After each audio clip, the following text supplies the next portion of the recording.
نننی بیان او د هغې خلاصه د صالحانو د نیکانو خلکو دپاره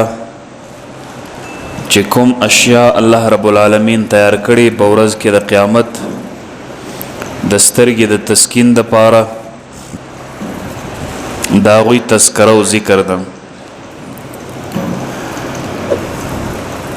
حضرت ابو هریره رضی الله تعالی عنہ فرمایي، روایت دا بخاری و مسلم دا، رسول الله صلی الله علیه وسلم او فرمایل چې الله رب العالمین فرمایلی دی اعددت لعبادی الصالحین ما لا عین رأت. په ورځ کې د قیامت الله تعالی فرمایي چې ما خپل خاصو بندگانو د پاره خپل خاص صالحین و نیکانو د پاره هغه خلک چې زما خبره مني او زما د خبرې اطاعت کوي او فرمان برداری کوي، د هغو خلکو د پاره ما داسې څیزونه تیار کړي دي په ورځ د قیامت کې چې سترګو نه ده لیدلی. په دنیا کې انسان هر شی ویني، هر شی ګوري، مختلف څیزونه ګوري، مختلف نعمتونه ګوري، مختلف د الله تعالی انعامات ګوري، خو هغه نعمتونه چې په آخرت کې د مسلمان مؤمن صالح نیکوکار د پاره تیار شوي دي هغه سترګو نه ده کتلی او غوږو نه ده اورېدلی. ځکه هر انسان که درواغي که رښتیایي بهترین شی اورېدلی ده، که لیدلی نه دي اورېدلی ده. خو لیکن په ورځ کې د قیامت الله تبارک وتعالی خپلو بندګانو دپاره داسې یو بهترین او داسې بابرکت او داسې یو ښایسته انعامات و احسانات و تکریمات ورکړي ده چې هغه غوږو هم نه ده اورېدلی، ولا خطر علی قلب بشر، او نه هم داسې یو نعمتونه الله تعالی نه ورکوي نیکانو بندگانو ته. الله تعالی بندگانو نیکانو ته داسې نعمتونه ورکوي چې د بنده مسلمان په زړه لا نه یې تېر سوی، د بنده مسلمان په زړه لا نه یې تېر سوی. فقرؤ ان شئتم، تاسو دغه آیت کریمه تلاوت کوي چې فلا تعلم نفس ما اخفی لهم من قرة اعین جزاء بما كانوا يعملون، چې معلوم نه ده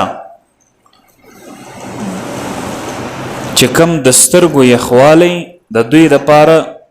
پټ سوی ده، دا د دوی د اعمال صالحه و بدله ده چې الله رب العالمین ورکوي. یعنې ته په دنیا کې نیک عمل کوې، په آخرت کې الله تعالی درته بدله درکوي هغه شی چې ستا سترګې په خونه کیږي. بل حدیث ابو سعید الخدری رضی الله عنه روایت کوي، نبی علیہ السلام فرمایي چې ان الله یقول لاهل جنه، الله تعالی د جنت خلکو ته وایي، متفق علیه حدیث ته، چې یا اهل الجنه،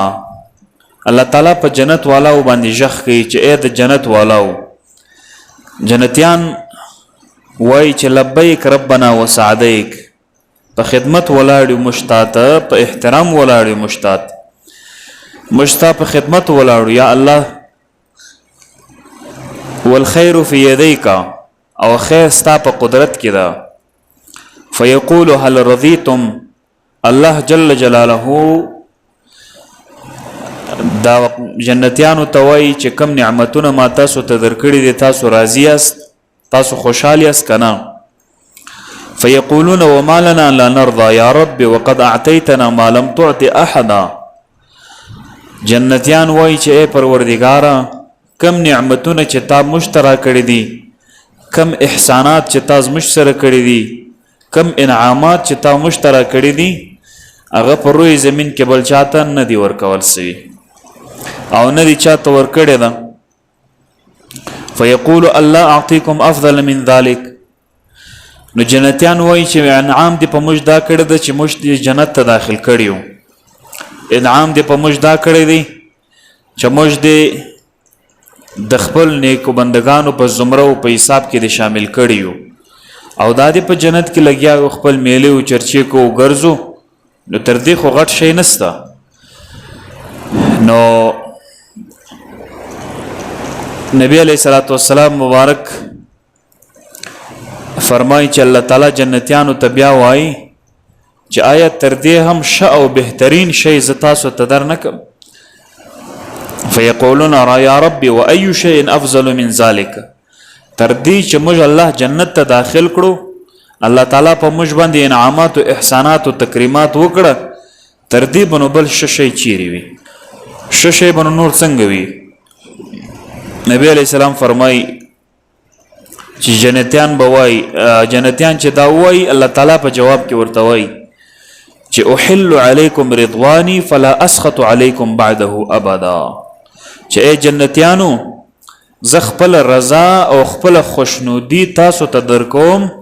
د نن بعد ز تاسو څخه نه خبرې کېږم نه ز تاسو څخه د دې بعد ناراضه کېږم دا ډېره لوی خوشخبری دوی ته ملاوي شي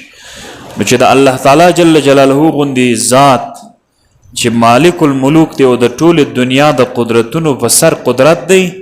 هغه ستاسو راضي وي او تا ته دا وایي چې زه د دې بعد څخه نه خبرې کېږم نو ستاسو خیال دی چې د جنتیانو به څومره خوشحالي زیات شي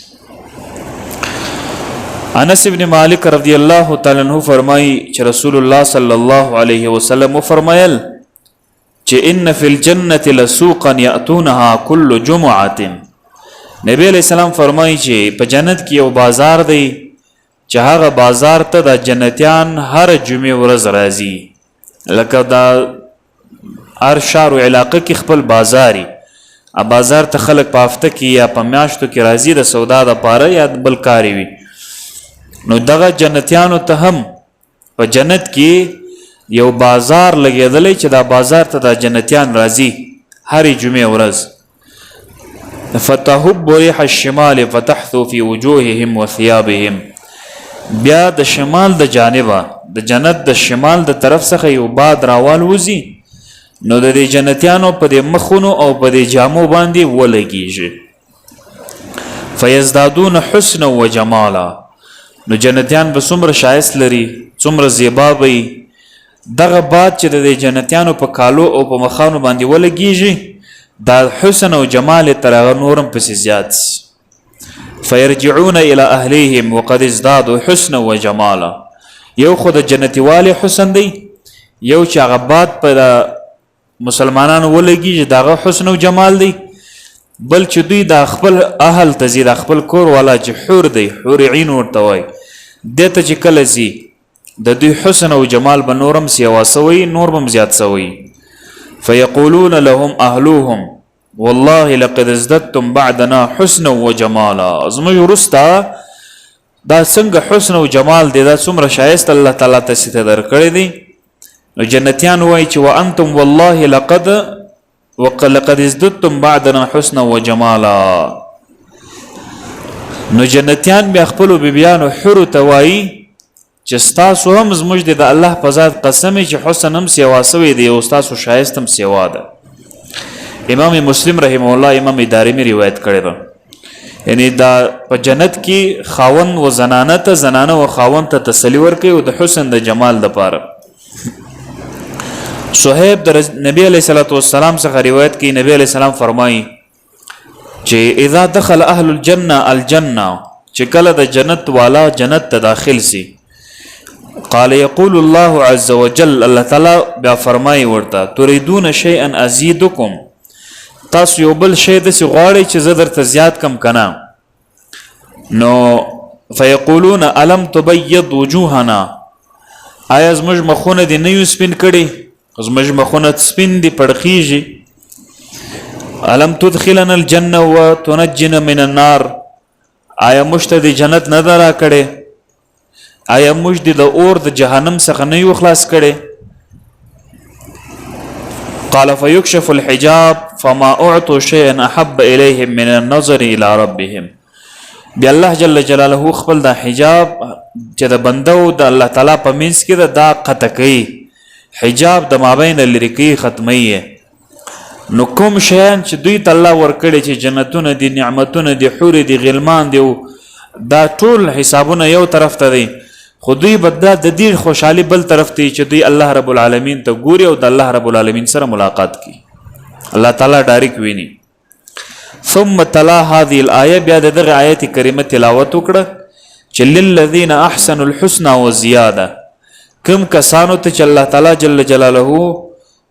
په باب باندې نیک اعمال کړي دي، نیک کردار کړي، الله تعالی ورته نیکی ور کړی ده. الله تعالی ورته نیکی ور کوي، یعنی عمل د نیک ته وکړه، عمل د نیک بدله به تا ته په هغه درکول کیږي. خو وزیاده چې کوم عمل د نیکی کړي دغه په مقابل کې ثواب درکې، خو تر هغه زیادت لام پسې کوي، نورم تا ته اعمال د نیکی بدله او مقابل کې تا ته انعامات درکول کیږي. دغه شانت سعید ابن مسیب فرمای چې ما د حضرت ابو هريره سره ولیدل. حضرت ابو هريره رضی الله تعالی عنہ فرمایل چې اسأل الله ان يجمع بيني وبينك في سوق الجنه، زه د الله تعالی څخه دا غواړم چې زه او ته دې دواړه په جنت کې سره یو ځای شو، او د جنت په شار کې او د جنت په بازار کې سره یو ځای شو. نو سعید ابن مسیب فرمایي چې او فيها سوق، آیا په جنت کې هم بازار ستا؟ یعنی په جنت کې هم بازار پیدا کیږي، هلته به بازار موجودي؟ حضرت ابو هريره رضی الله عنه ورته فرمایي چې نعم بالکل، ولې نسته بازار؟ په جنت کې بازار ستا. اخبرني رسول الله صلی الله علیه وسلم، ما ته نبی علیہ الصلوۃ والسلام مبارک خبرداری را کړی ده چې ان اهل الجنه اذا دخلوها نزلوا فيها بفضل اعمالهم، چې کله جنت ته د الله په فضل ننوځي، جنت ته د انسان په اعمالو نشي ننوتلی، ته به ډېر غوریږې په نفلو باندې، په تلاوتو باندې، په ذکرو باندې، په تلاوتونو حجونو باندې، په عمرو باندې، په زکاتو باندې، په نیکو کارو، په دې ته جنت ته نسه داخله دی. جنت ته چې ننوځې ستا واحد لار دا ده چې ته به د الله په فضل ننوځې، د الله د فضل څخه ما سوا ته په خپلو اعمالو جنت ته نسې ننوتلی. خو جنت ته چې د الله په فضل ننوتلی، بیا ستا په اعمالو موافق بیا تا ته په جنت کې درجې درکول کیږي. یعنی که عمل د نیکي دې کړی وه څومره ډېر، دغومره دې درجه بلنده ده، او که دې عمل د نیکي زیات نه و کړی، درجه دې بیا دغومره کښته ده. یعنی د خپل درجې موافق او د خپل هغه استعداد موافق چې تا اعمال په دنیا کې کړی ده، دغه په مقابل کې تا ته په جنت کې بنګلې ملاویږي، تا ته په جنت کې هغه درجې او رتبې ملاویږي. فيوزن لهم في مقدار يوم الجمعة من أيام الدنيا فيزورون ربهم ويبرز لهم عرشه. بیا د جمعې د ورځې په اندازه په دنیا کې دغه جنتیانو ته په آخرت کې اجازه ورکول کیږي چې تاسو ته اجازه ته تاسو ولاړ سئ بازار ته. الله رب العالمین د خپل دیدار څخه د جنتیان برخمن کوي، او ورسره بیا الله تعالی جل جلاله خپل عرش مرشي، خپل عرش مرتشکاره کوي. حضرت ابو هريره رضی الله عنه فرمایي چې ما وویل یا رسول الله وهل نرى ربنا، آیا موږ خپل پروردگار وینو؟ یعنی خلق به ډیری په لکونو، په میلیونونو، په کربونو خلق به، نو دا به الله تعالی څنګه ویني؟ داسې نه چې د یو سر د بل سر سره ولګي بیا به الله تعالی نه ویني. نبی علیہ السلام ورته فرمایي چې هل تتمارون فی رؤیة الشمس بالقمر لیلة البدر، آیا تاسو المر او سپوږمۍ چې ویني د یو څخه پټ پاته کیږي؟ ټول مرم ویني، سپوږمۍ هم ویني، و پټ نه پاته کیږي. نو دغه شانته موږ ویل چې لا یا رسول الله، قال كذلك لا تتمارون في رؤية ربكم، په دغه شکل او په دغه معنا سره تاسو د خپل پروردگار سره ملاقات کوئ او خپل پروردگار په دغه سي بهترین انداز باندې تاسو ګورئ چې تاسو یو بل پټیږ نه. ولا يبقى في ذلك المجلس رجل الا حاضره الله محاضره. نبی کریم علیه الصلاۃ والسلام فرمایي چې داس یو څوک هم په هغه مجلس کې نسته چې الله تعالی برای راست هغه سره خبرې نه کوي.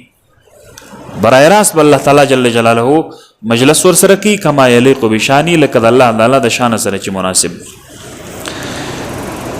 بیا حدیث کې راځي چې ثم ننصرف الى منازلنا، بیا خو د جنتیانو خپل کمرې او خپل کوټې معلوموي، نو زه خپل کمرو ته خپل کوټو ته ځي. فیتلقانا ازواجنا،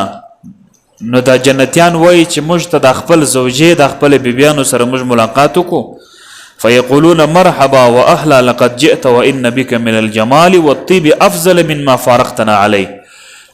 چې کله دا حوري وایي، حوري خپلو مړونو ته چې تاسو زموږ څخه جدا کېدلاست تلاست حسن مو جمال مو شایست مو او ښه خوشبویي در سره تلله خو چې راغلی تر هغه مخکني خوشبویي دې هم ډېره سوې ده او حسن و جمال دې هم ډېر سوی دی نو دا د چا سره ملاقات کړي خو د الله تعالی سره ملاقات کړی ده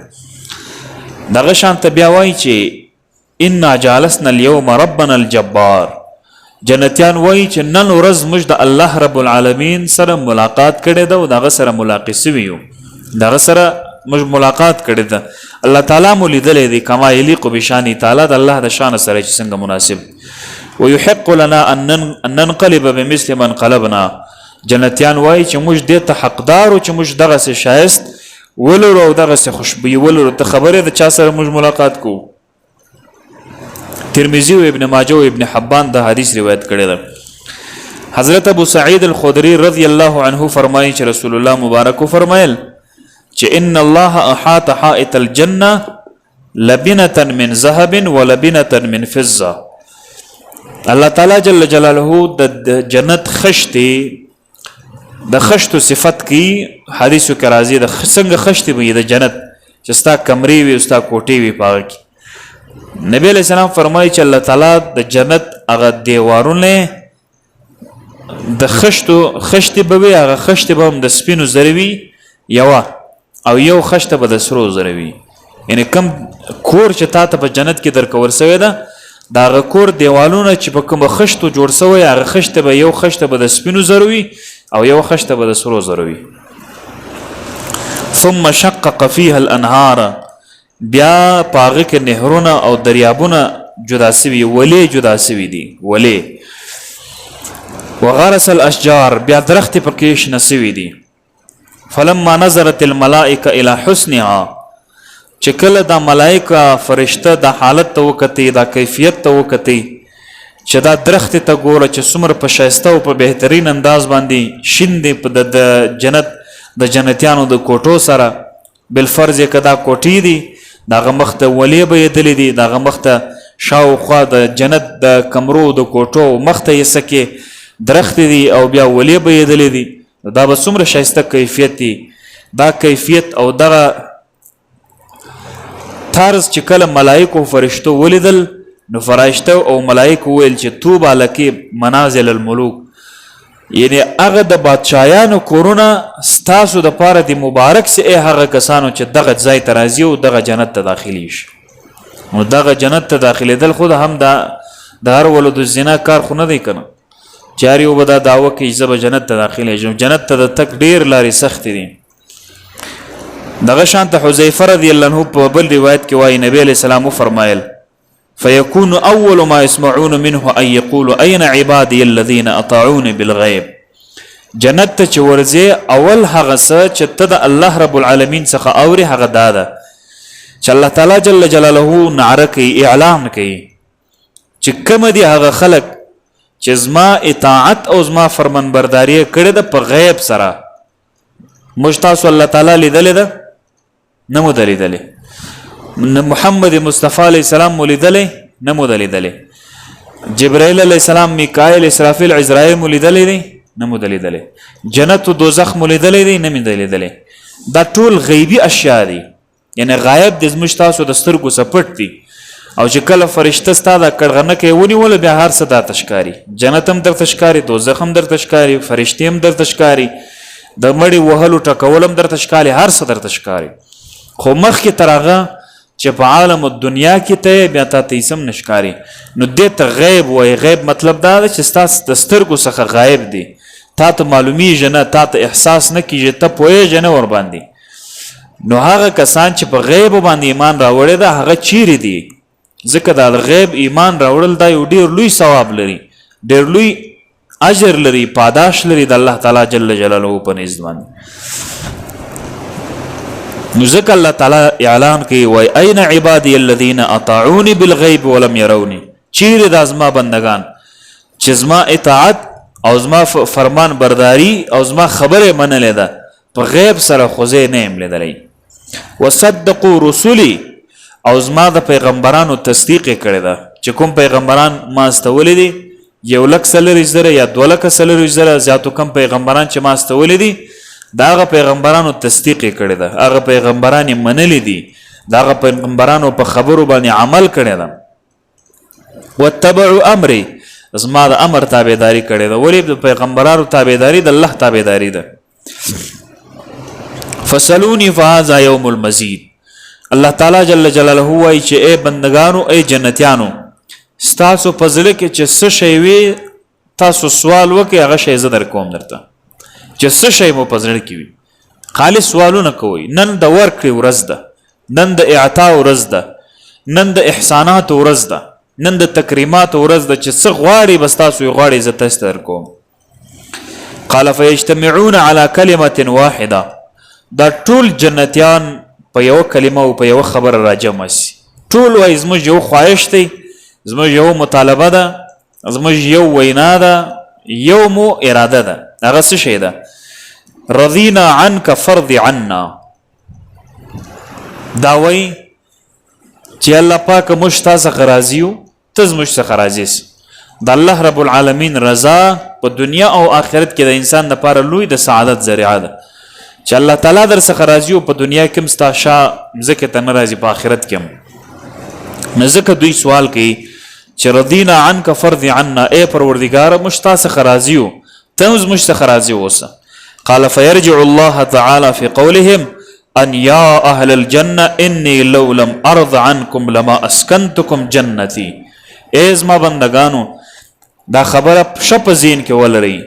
کچیر ز تاسو څخه راضي نه وای نو ما تاسو ته جنت درکوي، ما تاسو ته بلډینګان په جنت کې درکاوه، ولی می درکولې الته، او درخت می الته درکولې، حور می درکولې، غلمان می درکاو، دومره نعمتونه می درکول. خو زه ستاسو څخه راضي یم چې زه تا ته دغه انعامات درکوم، دغه احسانات درکوم درته. که چیرې زه ستاسو راضي نه وای نو دا انعامات او کرامات به ستا نه وای. دې ته اشاره النس وای. فسلوني فهذا يوم المزيد. الله تعالی فرمایي چې دا خو وسوس، دا خو زه ستاسو راضي یم، لیکن د دین هم اخوته یو بل شی رانه غواړي، دا خو تاسو ته ملاو ده. خدا دې تاسو په جنت کې یاست، د جنت کې چکرې وای، خو دغه معنا ده چې زه ستاسو راضي یم، تر دې بل شی وغواړئ. فهذا يوم المزيد. نن ورځ چې دا هغه د ورکړې ورځ ده چې څه مو په زړه کې هغه وغواړئ تاسو ته به درکول کېږي. قال فيجتمعون على كلمة واحده. ټول جنتیان مشورې سره کوي، یو جنتی بل ته وایي چې الله تعالی څه غواړو، ابل ورته بل ته وایي چې څه غواړو، ابل ته وایي چې څه غواړو، ابل ته وایي چې څه غواړو. په دغه سلسله باندې ټول جنتیان مشوره سره کوي او بیا خبره یې وس څه وایي؟ ربي وجهك ارنا ننظر الیه. یا الله موږ دا غواړو چې ستا مخ ووینو، ستا د مخ ملاقات وکړو، ستا د مخ دیدار وکړو. فکشف الله تبارک وتعالى تلك الحجب. زموږ او د الله رب العالمین په منځ کې ډیر زیات حجابونه دي. حجاب خو پیژنئ چې کوم پردې دي، زموږ د الله په منځ کې ډیر پردې دي. خالص زموږ د الله تعالی په منځ کې تقریبا 1000 پردې دي. دا یو پرده چې تاسو استکای ختمه دا ستاسو لپاره ډیر مشکل ده. څومره تکالیف وکاږي، څومره مهنتونه وکړي.